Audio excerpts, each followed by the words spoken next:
Hello guys, मैं वापस आ चुकी हूँ हमारी आज की ब्रांड न्यू वीडियो लेके। आपने इस चैनल को सब्सक्राइब नहीं किया है, लाइक नहीं किया है तो प्लीज़ ज़रूर करिएगा एंड शेयर भी करिएगा। हमारी आज की रीडिंग एक कलेक्टिव रीडिंग होने वाले है जहाँ पे आपके पार्टनर की करंट फीलिंग्स देखी जाएंगी, उसके साथ साथ हर्डल्स क्या क्या है एंड वो आपके पास क्यों नहीं आ पा रहे हैं, ये सारे रीजंस हम ढूंढने की कोशिश करेंगे। So let's start our reading. ये एक टाइमलेस रीडिंग होने वाली है। आप जब भी देखोगे आपको ये ज़रूर काम आएगी। कोई ना कोई आपके लिए यहाँ पे किसी तरीके का मैसेज है, ये तो आप फॉर श्योर समझ लीजिएगा।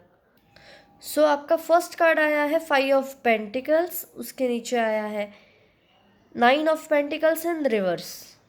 मैं यहाँ पे ये बोल सकती हूँ कि शायद आप लोग अभी नो कांटेक्ट सिचुएशन में हो। आपको अभी समझ में नहीं आ रहा है कि ये पर्सन मेरे पास क्यों नहीं आ रहा है, या फिर आएगा या कब तक आएगा, या फिर आएगा ही नहीं। इन सारी चीज़ों में आप बहुत बुरी तरीके से उलझे हुए हो। मैं आपको ये क्लियर कर दूँ कि आपका पर्सन आपके पास ज़रूर आएगा एंड एक छोटी सी इमोशनल ऑफ़र लेके आएगा। उसके दिमाग में काफ़ी सारी चीज़ें चल रही हैं, वो अभी प्लानिंग कर रहे हैं कि मैं कैसे उनकी तरफ आगे पैर लेके जाऊँ, आगे जाऊँ अपने पर्सन के पास। वो काफ़ी डरे हुए हैं, अभी उस डेविल एनर्जी में है। अभी किसी तरीके का अट्रैक्शन उन्हें रोक रहा है, या फिर किसी तरीके का अट्रैक्शन ही वो उन्हें आपके पास लेके आ रहा है।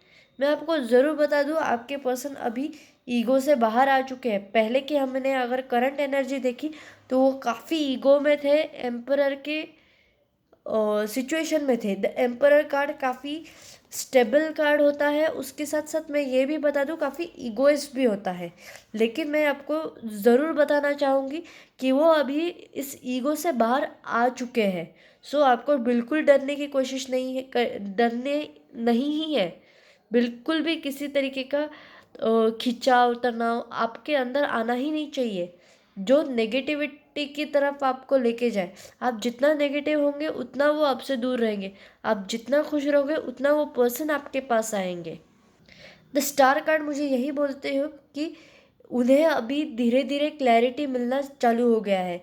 पहले उनके आंखों पे काफ़ी एक तरीके की पट्टी पड़ी थी, इसलिए वो आपके पास नहीं आ रहे थे। लेकिन अब उनका इनर वॉइस उन्हें बोल रहा है कि नहीं, तुम्हें उनके पास जाना ही चाहिए।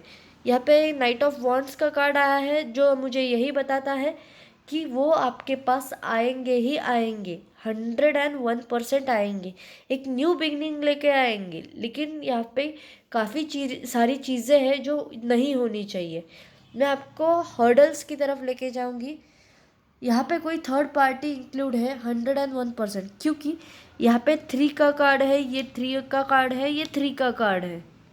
यहाँ पे थर्ड पार्टी ज़रूर इंक्लूड है, आपकी तरफ से या फिर उनकी तरफ से। ये आपको देखना है कि कौन सा किसको रेजोनेट हो रहा है। लेकिन मैं आपको बोलना चाहूँगी, या तो ये कोई थर्ड पार्टी ऐसी है जो चाहते नहीं है कि आप एक साथ रिलेशनशिप में रहो। इसके अलावा मैं ये भी बोल सकती हूँ कि कोई इनको फंसाने की कोशिश कर रहा है अपने जाल में। एंड ये सारी चीज़ें सिर्फ एक तरीके के सेलिब्रेशन और पार्टी के थ्रू हो रहा है। मतलब किसी भी पार्टी में वो जाएंगे ना, तो वहाँ पे उनको एक तरीके का सेड्यूस करने की कोशिश करेंगे कि तुम उसे छोड़ के मेरे पास आ जाओ। ये ऐसी करंट सिचुएशन है। एंड वो है कि वो किसी की भी ऑफ़र एक्सेप्ट करने में इंटरेस्टेड नहीं है। वो सिर्फ और सिर्फ आपके साथ हार्डवर्क करके आपके रिलेशनशिप को अच्छा बनाने के लिए सोच रहे हैं। बाकी कौन सी भी चीज़ें उनके दिमाग में है ही नहीं।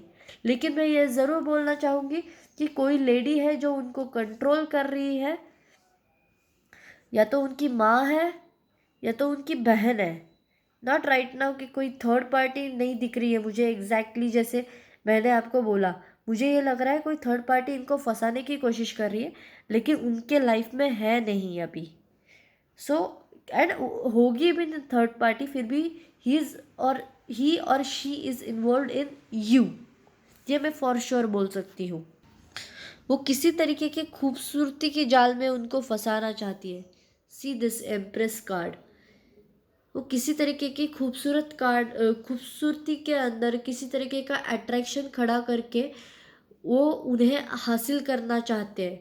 आपके पार्टनर को, लेकिन उन्हें काफ़ी इनसिक्योरिटी है कि वो आएंगे नहीं, वो आपसे प्यार करते हैं, ये इस थर्ड पार्टी को बहुत अच्छे से पता है, इसलिए वो थोड़े मायूस भी हो रहे हैं। लेकिन आपके पार्टनर को बहुत बुरी तरीके से फंसाने की कोशिश की जा रही है। आप अगर इनसिक्योर हो जाओगे तो वो डेफिनेटली आपके पार्टनर आपके हाथ से चले जाएंगे। सो आपके अंदर इनसिक्योरिटी का भूत आना ही नहीं चाहिए किसी भी हालत में।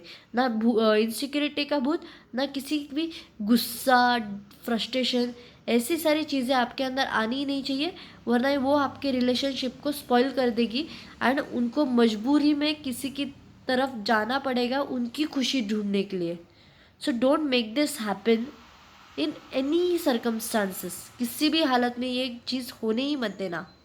वहाँ पे जगह नहीं थी इसलिए मैंने यहाँ पे लिया है। मैं आपको ये बोलना चाहूँगी कि किसी तरीके का हर्डल है, और ये हर्डल सबसे बड़ा और सबसे मुश्किल हर्डल है उनके हिसाब से, कि वो आपसे प्यार तो करते हैं लेकिन उनको ये पता है कि आपके साथ अगर रहने के लिए वो आएंगे या फिर आपकी तरफ किसी भी तरीके का एक्शन लेंगे तो इनको ये सारी की सारी चीज़ें छोड़ के आपके पास आना पड़ेगा एंड उन्हें अकेला रहने की या फिर किसी तरीके का बहुत बड़ी मुश्किल से पार करना होगा ये सारी चीज़ों को, अगर वो आपके पास आए। इसलिए वो आपके पास नहीं आ रहे हैं, उनको ये सारी उनमें इतनी हिम्मत ही नहीं है कि वो आपके पास ये सारी चीज़ों को छोड़ के आ सके। सो वो इसीलिए वो डरे हुए हैं एंड वो आना तो चाहते हैं लेकिन आ नहीं पा रहे हैं। लेकिन फिर भी वो अभी प्रे कर रहे हैं, वो काफ़ी ज़्यादा प्रे कर रहे हैं एंड मैं आपको भी यही सजेस्ट करूँगी, आप भी मैनिफेस्ट कीजिएगा, आपका ज़रूर ज़रूर काम हो जाएगा। वो उन्हें और क्लियर विजन मिल जाएगा एंड वो आपके पास ज़रूर आएंगे, 101% श्योर। सो आप ज़रूर कोशिश कीजिएगा। आपको जो इस वीडियो में अच्छा लगे उसको लाइक कीजिएगा, शेयर कीजिएगा एंड सब्सक्राइब कीजिएगा। Thank you, bye bye.